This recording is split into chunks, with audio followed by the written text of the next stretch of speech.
it's the best way for you to get results. And at the end of the day, coming to the gym and working out and doing all that sort of stuff is like 20% of the 100% of your potential. And if we all get real about that for a second and kind of realize that you can't work it out and fix your problems. Does everybody understand that? Like, we run a gym, we coach people how to move every day, and we wish, I know Jeremy wishes, I certainly wish that I could just work out and all my problems would go away. Okay? But it doesn't work that way even remotely. So what we're trying to do with these is get you guys to kind of open your minds up to cleaning up your lifestyle so that you get the results that you're working so hard for. Most of the time what we see happen is when people are in the gym, they're working out really hard, they come 4 or 5 days a week, and they don't get the results that they're working so hard for. When in reality, you could come in, work 50% as hard as they're working, and just clean up a little bit at home, and you get all the results you ever dreamed of. So that's kind of our why behind this, is we want you guys to get the results that you're after. And it's really pretty darn simple. And with this month, and I'm going to open it up here in a second, it's people are saying, hey, what can I eat? And the answer is pretty simple, just real food. Just eat real food. And then this is probably where we can open up the questions here to one, you might want to talk about what real food is. Maybe some of us here want to talk about getting leaner, having more energy. I'll talk about anything. If you have a question, please throw it at us and let us know how we can help. And the biggest thing I always want to put out is, like, when you start asking questions or trying something different with nutrition, always ask the question to yourself, how's that working for you? Yeah. Right? Because everybody's an individual and everybody's different. So I can't say there's a one-stop shop besides a couple things for every individual, right? Like, oh, this is just going to be the same for everybody, right? Right. Everybody is different.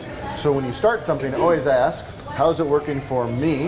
Yeah. And then go from there, right? Don't, well, it's been a month or 3 months and I'm just not working, but John and Jeremy say this is how to do it. You gotta kind of play with it and be willing to experiment with yourself as well. Right, and then the other thing is experiments don't last 3 days. No. Like, it's 30 days is kind of like that minimum effective dose to kind of see if things work, because like Britt and I were talking about this yesterday. There are so many variables.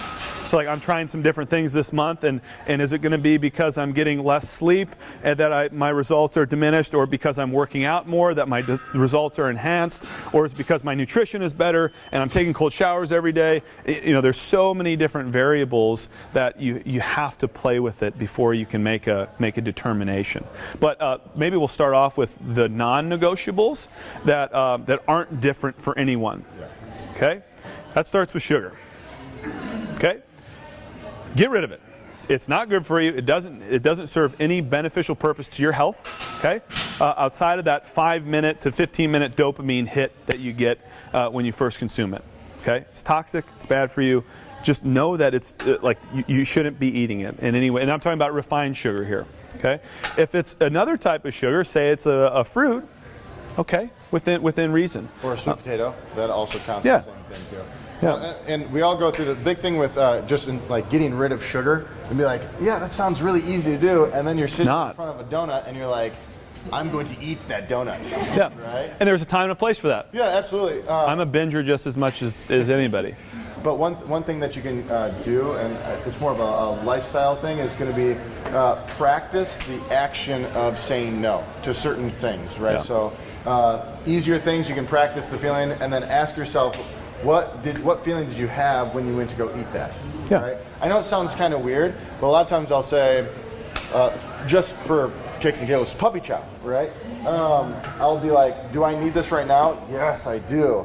What am I feeling right there? Why am I feeling that way? And then when I decide not to have it, I'll be like, okay, how do I feel now? Because until you know how you're feeling about certain items, you can't really make a good judgment call. So the thing with this month is what you're trying to do is see if you feel different. So I used the example the other day of rice. I consume rice 10 months out of the year, and I don't have any negative side effects from it. The only reason I know that is because I'll do 30-day stretches where I limit and get rid of carbs. Okay, so I'll take them out of my system, and then guess what I add in on day 31? I go right back to my rice, and I see if I notice a difference. And for me, I haven't noticed a difference. Now, there's been other things that I've taken out and added back in that I noticed a huge difference, and one of those for me is nuts. So I'm not going to like go on a whole tirade about what to cut out and what to add back in, but at least commit to giving something up for a period of time and then add it back and be objective about it. What we're trying to do is change your relationship with food and not make you dependent on certain things to make you feel a certain way. If you're dependent on food to get you up or to get you down or whatever it is, now you're using it as a substance versus nutrition. Does that resonate with anybody a little bit? Okay, so be cool about experimenting. Yeah. Did anybody have questions about how to lose 5 pounds, how to sleep better at night, what to eat after a workout, before a workout? How do I know if I've hydrated enough? Do you want to answer all those questions? What do you eat before and after? Nothing. Before and after? You're talking to me, Okay. and I'm answering what I do. So anytime you get an answer from somebody, if they tell you that before workouts you should never eat and after workouts you should never eat, they're wrong. You got to know what works for you. So if I was coming in and I was training to be a power lifter, for example, trying to lift something really heavy, I would want to eat some sort of carbohydrate before working out. I don't care about that. I just want to look good and feel good, like straight up honest. So I don't eat before, and I eat like 2 hours after I work out, and that's what helps me recover the most. I'll be in the opposite camp. So I'm more of I'll have branched chains. So before branched chain amino acids, which is something that you can buy at any local wherever place you want to buy, and we have some recommendations of different ones. I'll take branched chains before a workout, up to 15 to 30 minutes before a workout, and then after a workout, unless I'm eating directly after workout, I will take branched chains within an hour, and then every 2 hours until I start to eat again.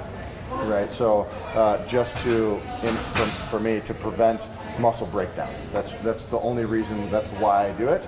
And then as soon as I'm done working out, I'll go eat food, and it'll generally be something that's a protein in every single meal, some kind of starchy carbohydrate such as a sweet potato, and then some sort of veggie. Right. So the question is, what do you eat before and after? Depends on what your goals are. If your goals are to get stronger and fitter and be able to recover from really heavy workouts, great. If your goals are I just kind of come in here and just move around a little bit.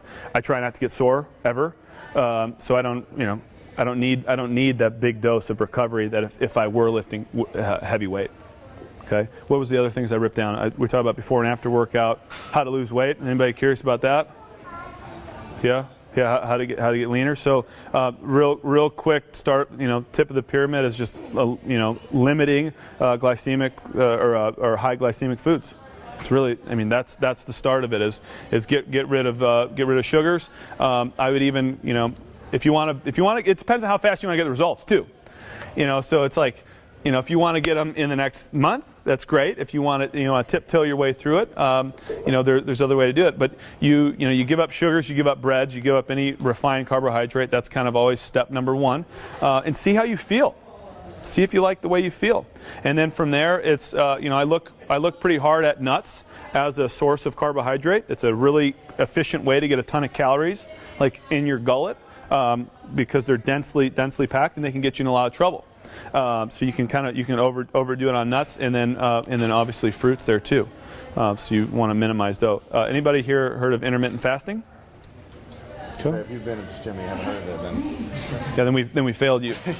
Yeah, intermittent fasting. So there's a bunch of different ways to go about it. But what it's basically doing is helping you being a little bit more metabolically flexible. So when you're always eating, your body is constantly dependent upon glucose, which is the breakdown form of a carbohydrate, and so your body's always running off of that.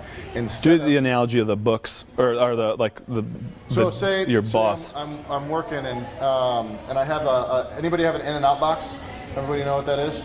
Yeah. No one has an In-N-Out. Your email inbox. Let's do that. Let's do digital. Yeah, everybody gets that. Sorry. Yeah, digital. It's 2019 now. Like 20 emails, and you're like, all right, I'm gonna crush these. As soon as I'm done with that, then I get to actually do my actual work that I have to do, right? So you get down to the 5th email, right? That's like right after breakfast. So you're burning off that banana. Yeah, you're burning off that banana, and then all of a sudden John comes in and he floods my inbox with like 20 more emails, right? Man, that's lunchtime, right? So then your body never gets an opportunity to get to the actual work that it had to do, everything that you have inside. The real stuff. Right. So intermittent fasting is a way to allow your body to actually break down fat that you already have utilized, right, that you already have on your body as a source of fuel and energy versus just relying on the food that you intake. So that's what we're saying is like metabolically flexible. Has anybody here gotten like eaten clean for a couple of days, like limited sugars, and kind of felt like crap? Like day 3. Yeah, like day 3, and then it kind of gets, and it kind of holds on to like day 7. And then has anybody ever made it to like day 10 where you're like, like I could take on the world? Anybody? Okay, that's why we want you to do this kind of stuff. Because we want you to know, so what I always say is if you do it for 30 days, and at the end of 30 days, if you don't like feeling good, I'm cool. Like we did our job. We got you to the point where you like could decide on what it feels like to feel good, and then you can decide to eat those things or drink those things. It's all good. But when we're talking about being metabolically flexible, is on that day 3 you start to feel like crap because your body's looking for blood sugar, and what's it finding? Nothing. It's not finding anything to burn off, okay, readily. So where is it looking? Or where do we need to teach it to look? Yeah. Teach it to learn. Teach your body how to burn body fat. I know the answer to this, but out of all 3, so diet, exercise, and sleep, what's most important? Sleep. And why? Because it allows you to get your insulin levels back in control. So if you And growth hormone, and I mean your cortisol levels are suppressed, which allows insulin levels to stay suppressed. It brings down inflammation, which causes excess water to be held. So if there's like a week, And a recovery for your brain. I mean, there's a whole bunch of stuff that I can't even talk about. Sleep deprivation. Yeah. if there's a week where you just aren't going to be able to sleep very well, like you would not exercise that week so you could sleep longer during that week. Does that make sense? I go back and forth on that, Cap. I'll talk from my experience. You got to move.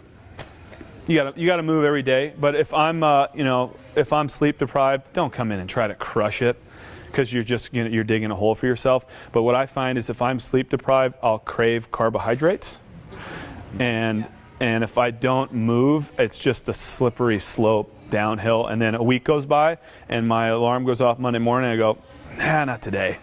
I don't feel good. And then you start to feel stiff. And has anybody ever gone a week without working out, and you feel more sore than if you would have just worked out every day? Yeah, so I don't like going down that rabbit hole. I mean, do you disagree? No, I agree 100%. But you have to recognize the fact that, hey, I'm not feeling 100% today. Right. And then tailor your workout to that. Right. Right. So that may be, you could do the same workout with no weights at all. Yeah. Maybe cut the reps down or cut the numbers down. You just got to be aware of that as you go. And what I'd add to that is if you know you're gonna, maybe you have to work a night shift, or you have, whatever it is, you have a sleeping kid, whatever's going on, or finals, or whatever happens, know that if you are sleep deprived, you need to place that much added emphasis on your nutrition.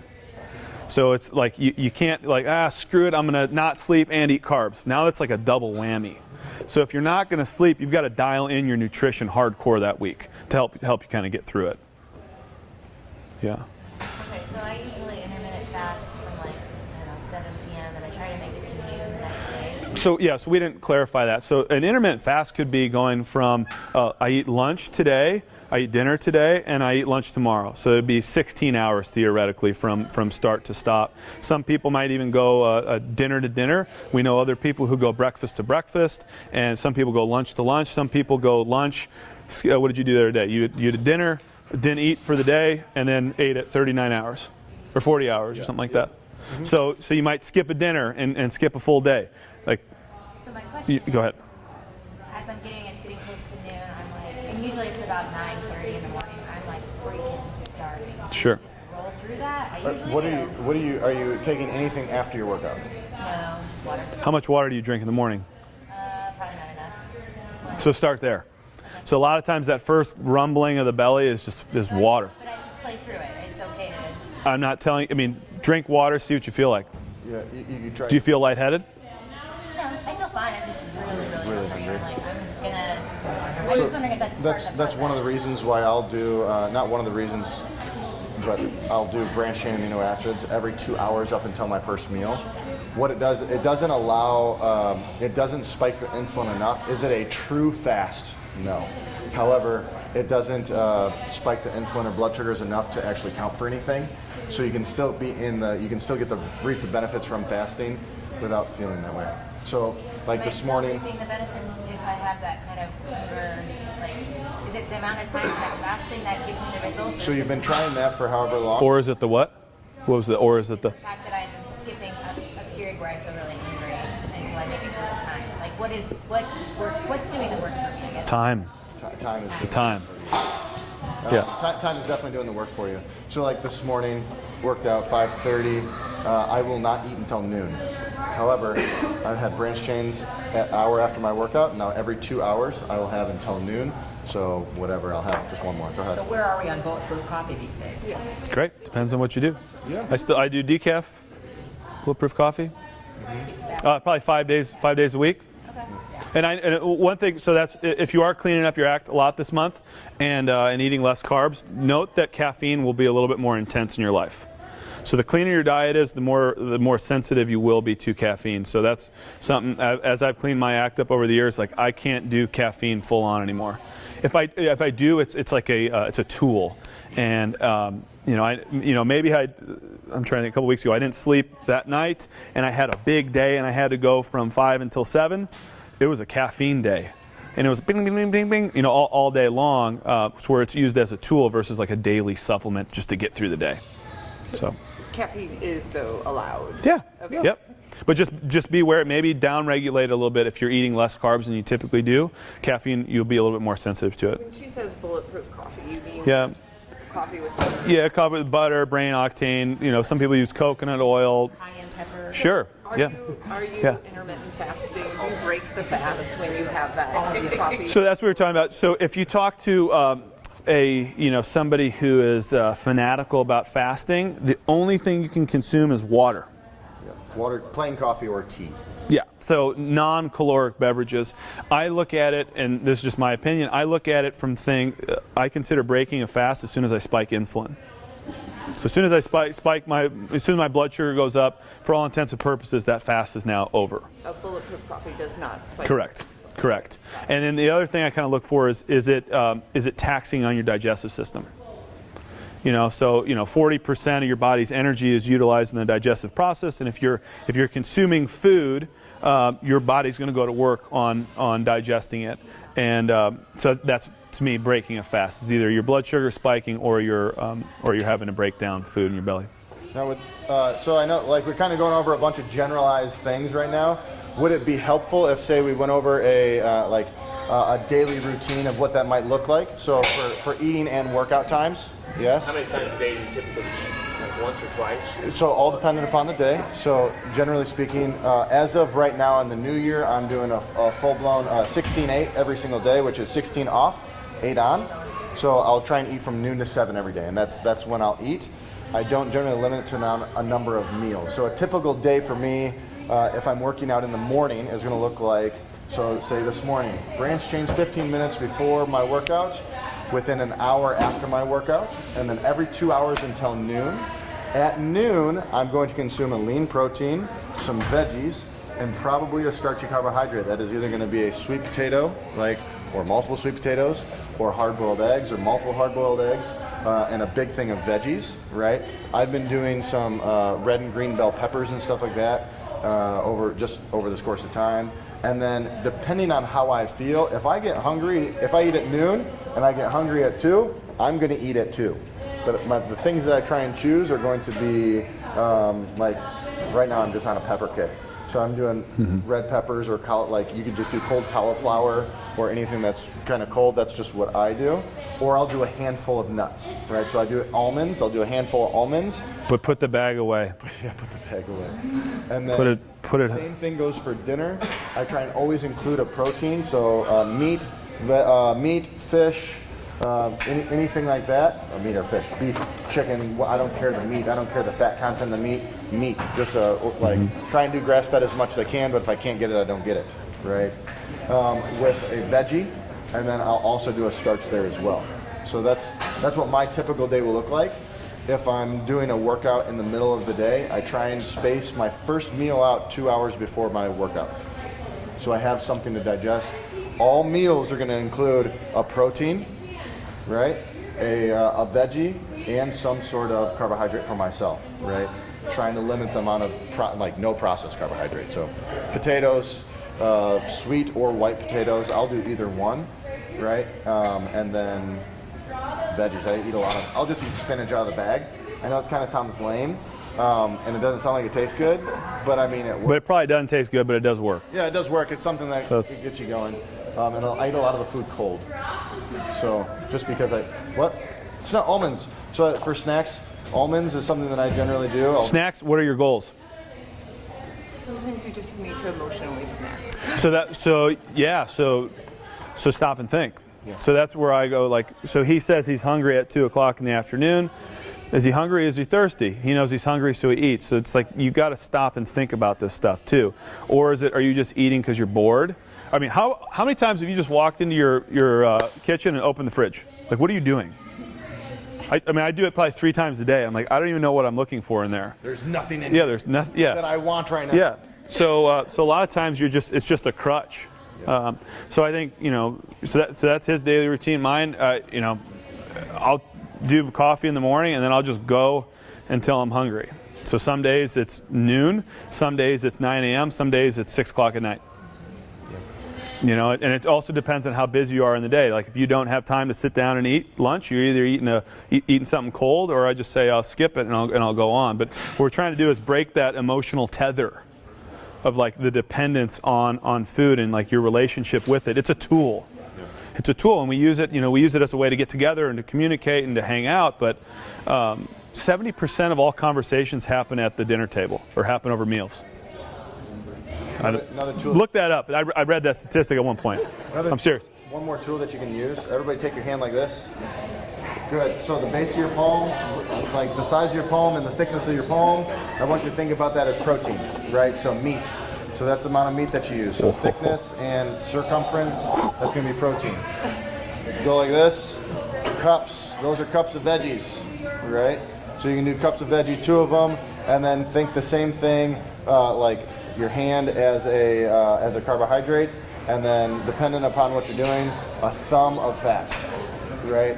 So generally speaking, guys, if you do 2 palms of meat at each meal, double cup of veggies, and like maybe 1 of a carbohydrate, some kind of starch, then that's okay with you. Women take like 1 away from all that, or half a palm away from all that. Does that sound good? So you can utilize this. A lot of times we get caught up in How much to eat? stuff. What? Yeah, how much to eat.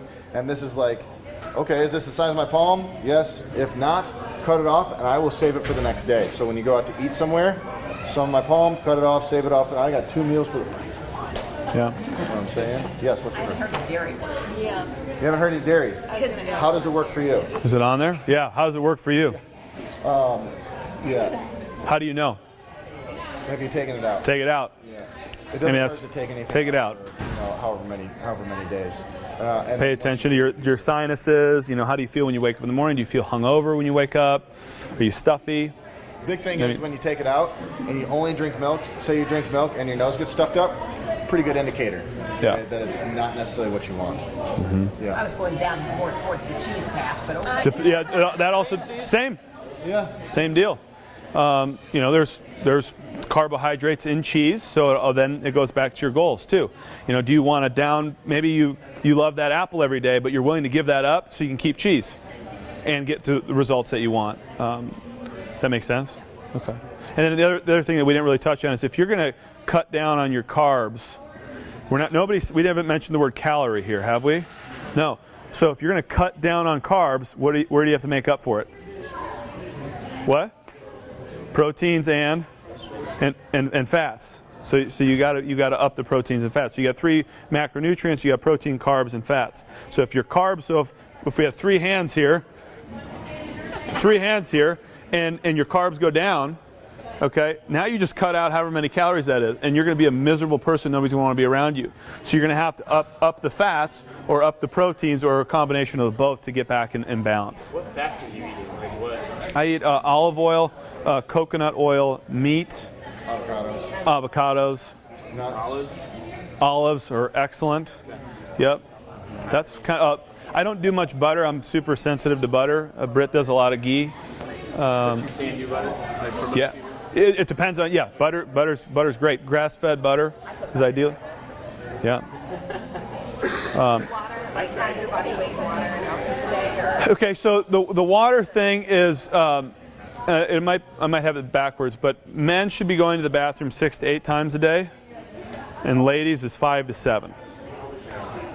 I might have that backwards. It might be ladies 6 to 8. Either way, it's right in that range of 6 to 8 times per day. If you're going to the bathroom more than that, you're peeing it all out. Okay, so most of us don't have a hard time hydrating. It's staying hydrated. Okay, and when you tell women like you need to retain water better, everybody's like, oh, I don't want to retain water, but you do want to be able to absorb what you take in. So, what Little trick you can do, just because we're running close on time. Pinch of sea salt in your water. The bigger the jug, the more you drink, right? At least that's in my opinion. Bigger the jug, the more you drink. I'll do 3 or 4, sometimes even 8 cranks of sea salt inside of my container, and it eliminates the whole peeing situation. Yeah, same thing with my coffee. I put in like almost a tablespoon of salt in my coffee. Like it's like Not, a lot of and salt. Not like iodized table salt. No, like Himalayan pink salt. Yeah. Pink and Yeah. sea salt. Yep. Yeah. So we'll do this again next Saturday. We're happy to answer any questions. We want you guys to know, like throughout the course of this month, it's like we're not just like, here's your challenge, guys. See you in a month. Yeah. Like, ask us questions. You're going to struggle on stuff. Like, we've been there, we've done it, and we want to help you guys get out of this what you want to get out of it. Which brings me to my last point: is the overall goal. Stop and think. What do you want to get? What do you want to achieve? You know what? You know, is it worth doing all this crap to get this goal? And hopefully the answer is yes. And please come with as many as like the questions that you want answered next week. Email them to us, or come up legit, sit down for 5 minutes and think about what questions you'll actually have for John and Jeremy. Stump us. And then we'll email them to us ahead of time, and then we'll answer them as much as we possibly can. Dealio? Sweet. Yeah, you're welcome. Thank you guys. It's fun.